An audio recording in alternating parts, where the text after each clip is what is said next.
नमस्कार, public news times channel Shimla में आपका स्वागत है। क्या कहेंगे? मेरे प्रयास रहे कि जो भी विषय इस माननीय सदन में, चाहे वो सत्ता पक्ष से आए चाहे विपक्ष से आए, उन सभी विषयों के ऊपर चर्चा हो। और मैंने अपने प्रयासों के माध्यम से वो चर्चा भी यहाँ करवाई। आपको प्रसन्नता होगी और आपके माध्यम से हिमाचल प्रदेश की जनता को प्रसन्नता होगी कि इन 4 दिनों में जो विधानसभा का अलॉटेड टाइम था उससे ज़्यादा हमने काम किया और हमारी जो उत्पादकता है, प्रोडक्टिविटी है, वो 106% रही। 4 दिनों के सत्र में हमने हर दिन 5 बजे तक तो सभा चलाई, लेकिन बीच में विधानसभा का सत्र एक्सटेंड भी हुआ 7 बजे, 7:30 बजे तक। तो total productivity of the Vidhan Sabha, Himachal Vidhan Sabha in winter session is nearly 106%, which is a matter of credit to the Vidhan Sabha Secretariat and to the Himachal Pradesh also. I am grateful to the members of the Honorable House, both sides, as I said. और जैसा आप जानते हैं कि विभिन्न विषयों पर जो चर्चा हुई उसमें प्रश्न जो है लगभग 168 के ऊपर जो है चर्चा हुई।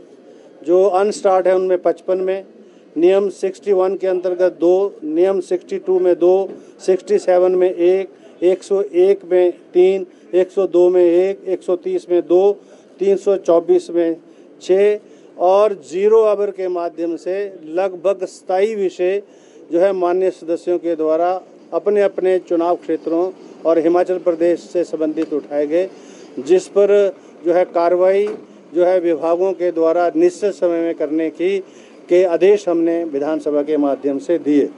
और गवर्नमेंट बिल्स जो है यहाँ पारित हुए। और जैसा आप जानते हैं कि अब हम नेशनल ई विधान एप्लीकेशन के ऊपर आए हैं, नेवा पर। और नेवा की शुरुआत धर्मशाला के इस परिसर से हुई है, विधानसभा के इस परिसर से हुई है। यद्यपि हिमाचल प्रदेश की विधानसभा ई विधानसभा के रूप में जानी जाती है, क्योंकि देश की ये पहली विधानसभा है और लोकसभा से भी पहले जिन्होंने ई विधानसभा के मॉडल को अपनाया। और अब हम लगभग देश की जो व्यवस्था है नेवा की, नेशनल ई विधान एप्लीकेशन, उसके साथ भी हम जुड़ गए हैं। सारी जानकारियां नेवा के माध्यम से हर आम व्यक्ति, हिमाचल प्रदेश का हर व्यक्ति, देश के किसी भी कोने में, दुनिया के किसी भी कोने में बैठे बैठे हिमाचल प्रदेश में क्या हुआ, क्या कार्रवाई हुई, किन माननीय सदस्यों ने किस प्रकार से अपना योगदान दिया, वो सारा उसके माध्यम से जो है देख सकते हैं। आप सबका भी सहयोग रहा, आप सबका भी बहुत बहुत धन्यवाद, आभार। सर, विपक्ष ने एक बात और कही है कि जो सदन हैं पहले ही दिन जो हमारी जो विधानसभा के जो नियम है उसके अनुरूप जो क्वेश्चन आवर है वो बहुत महत्वपूर्ण होता है और उस क्वेश्चन आवर को 2 दिन के लिए डेफर करना पड़ा, क्योंकि माननीय हमारे जो प्रतिपक्ष के नेता हैं और साथी हैं उन्होंने रूल 67 में विषय लाया और जिस पर मुख्यमंत्री जी ने सहमति दी कि I am ready to discuss this issue.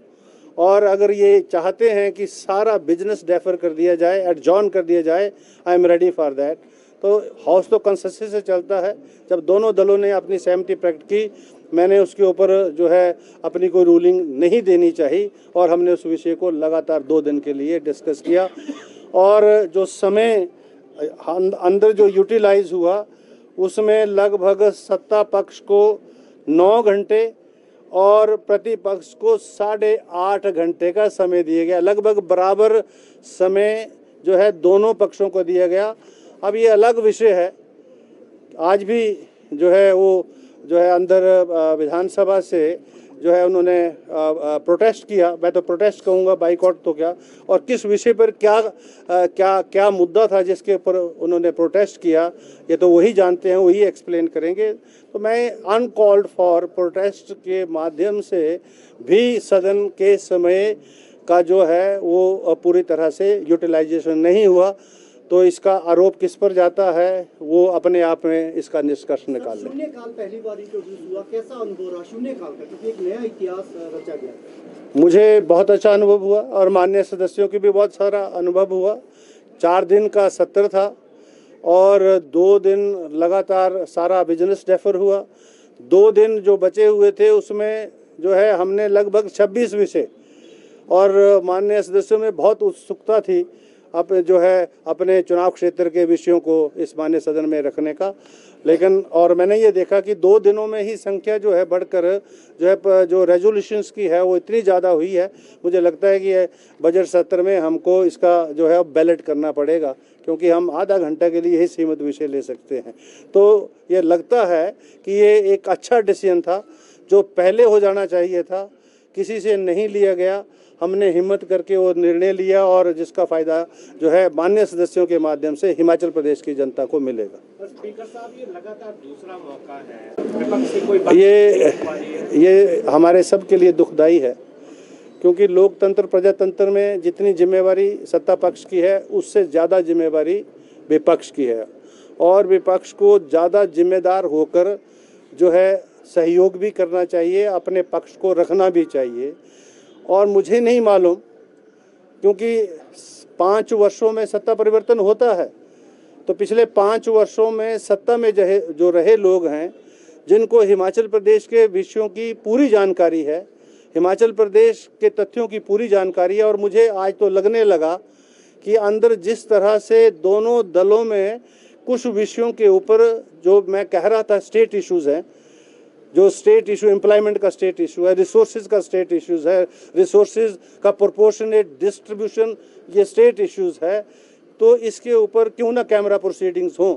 तो मैं ये कोशिश करूंगा अब निकट भविष्य में कि हिमाचल प्रदेश विधानसभा का एक कैमरा प्रोसीडिंग्स हो जिसमें दोनों दल बैठें और साथ में जो हमारे अफसरशाही हो बैठे। मीडिया को हम जो है थोड़ा बाहर रखेंगे ताकि खुल के चर्चा करें और पता लगे कि हिमाचल प्रदेश के हित में हम दोनों को मिलकर क्या करना है, और जो वो इशू हम आइडेंटिफाई करें उसके ऊपर कोई पॉलिटिक्स ना हो, ना इस तरफ से हो ना उस तरफ से हो। ऐसा मैं जो है चाहता हूं और मैं ये ऐसा करने का प्रयास करूंगा। एक प्रयास आपका ये भी था कि आप अलग से बैठक चाहते थे पिछले सूची पर। वही तो मैं कह रहा हूँ, वही that is a camera proceeding which we want to do. There is a provision in our rules कि विधानसभा जो है जो स्टेट इश्यूज हैं, प्रदेश के इश्यूज हैं, उन पर बैठकर दोनों दल राजनीति से ऊपर उठकर, क्योंकि यहाँ आप देखते हैं, आप तो मीडिया के साथी हैं, हर शब्द के साथ राजनीति जुड़ती है, हर शब्द के साथ जो है सरकास्टिक रिमार्क्स होते हैं, और वो करने वाले वही लोग हैं जो 4-4 बार यहाँ माननीय सदन के सदस्य भी रहे हैं। चुनाव 5 वर्षों के बाद होते हैं और बीच में जो प्रयास हुए आप सबके सामने है। तो मैं ये कहना चाहता हूँ, मुझे अधिक नहीं कहना है, ये हम सब की जिम्मेवारी है, मेरी एज अध्यक्ष जिम्मेवारी है अगर सदन का संचालन करना, तो सत्ता और जो विपक्ष है उसकी भी उतनी ही जिम्मेवारी है सहयोग करना, ताकि हिमाचल प्रदेश के जनहित से जुड़े हुए विषयों के ऊपर चर्चा हो और लोगों को लाभ मिले। धन्यवाद। Thank you sir. को क्रिसमस की बहुत बहुत शुभकामनाएं और नव वर्ष की भी बहुत बहुत शुभकामनाएं। शिमला में भी मिलेंगे अगले वर्ष, फिर से अभी 2 महीने के बाद फिर से बजट सत्र होगा, तो आपके माध्यम से हिमाचल प्रदेश की जनता को भी क्रिसमस और नव वर्ष की बहुत बहुत शुभकामनाएं। नया वर्ष हम सब के लिए खुशियाँ लाए, सबके लिए अच्छी अच्छी सौगातें लाए और सब खुश रहे, प्रसन्न रहे, आगे बढ़े। इन्हीं शुभकामनाओं के साथ आप सबका बहुत बहुत। सर एक सवाल, क्योंकि आपने नए वर्ष का जिक्र किया है, मंत्रिमंडल विस्तार की चर्चाएं हैं, वो मुख्यमंत्री जी के सर पास फरवरी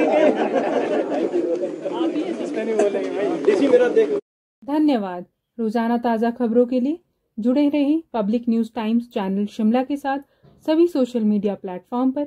हमारे चैनल को लाइक, शेयर और सब्सक्राइब करें।